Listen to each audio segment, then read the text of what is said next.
I'm the girl that got all her boobs removed, and today I'm going to show you guys without the corset months post-op. অবাস্তব সৌন্দর্যের পেছনে অন্ধ দৌড়ে এমন এক ঘটনা সামনে এসেছে যা সত্যি বিস্ময়ের সীমা ছাড়িয়ে যায়। নিখুঁত দেহ গঠনের নেশায় এক নারী নিজের শরীর থেকে একাধিক পাঁজরের হাড় অপসারণ করিয়েছেন। আরও চমকে দেওয়ার মতো বিষয় হলো, অস্ত্রোপচারের পর তিনি চিকিৎসকদের কাছে অনুরোধ করেন যেন ওই কাটা হাড়গুলো তাকে বাড়িতে নিয়ে যেতে দেওয়া হয়। বিষয়টি প্রকাশ্যে আসতেই চিকিৎসক মহল থেকে সাধারণ মানুষ সব জায়গাতেই শুরু হয়েছে তীব্র বিতর্ক আর আলোচনার ঝড়।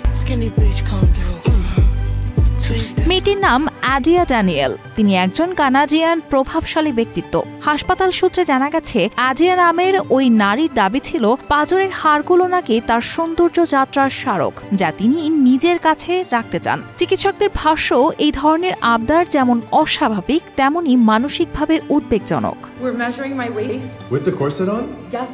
বিশেষজ্ঞ চিকিৎসকেরা জানাচ্ছেন, শুধুমাত্র শারীরিক সৌন্দর্য বাড়ানোর উদ্দেশ্যে পাঁজরের হাড় অপসারণ করা অত্যন্ত বিপজ্জনক ও সম্পূর্ণ অপ্রয়োজনীয় সিদ্ধান্ত। তারা সতর্ক করে বলেন, এতে শরীরের গঠন ও অঙ্গ প্রত্যঙ্গের স্বাভাবিক সুরক্ষা বিঘ্নিত হয়, শ্বাস প্রশ্বাসে জটিলতা দেখা দিতে পারে, অভ্যন্তরীণ অঙ্গের ওপর দীর্ঘমেয়াদী ক্ষতির ঝুঁকি তৈরি হয়।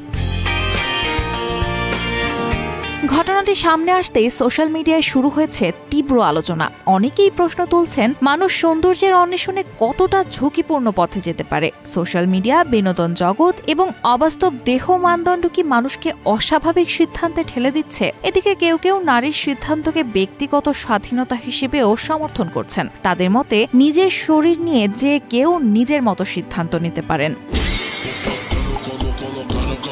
এছাড়া আদিয়া শুধু এই কাণ্ডই ঘটাননি। আদিয়া একজন ট্রান্সজেন্ডার নারী। আদিয়া যখন বড় হচ্ছিলেন তখন সব সময় মনে করতেন যে তার মধ্যে কিছু একটা অনুপস্থিতি আছে, এবং 16 বছর বয়সে ইউটিউবে একটি ভিডিও দেখার পর তিনি বুঝতে পারেন যে তিনি একজন ট্রান্সজেন্ডার। ভুল শরীর বুঝতে পেরে আদিয়া তার মাকে বিষয়টি জানায় এবং এর পরপরই নারী হওয়ার পথে তার যাত্রা শুরু করে, যার মধ্যে রয়েছে হরমোন থেরাপির মাধ্যমে 2021 সালে লিঙ্গ নিশ্চিতকরণ অস্ত্রোপচার করানো।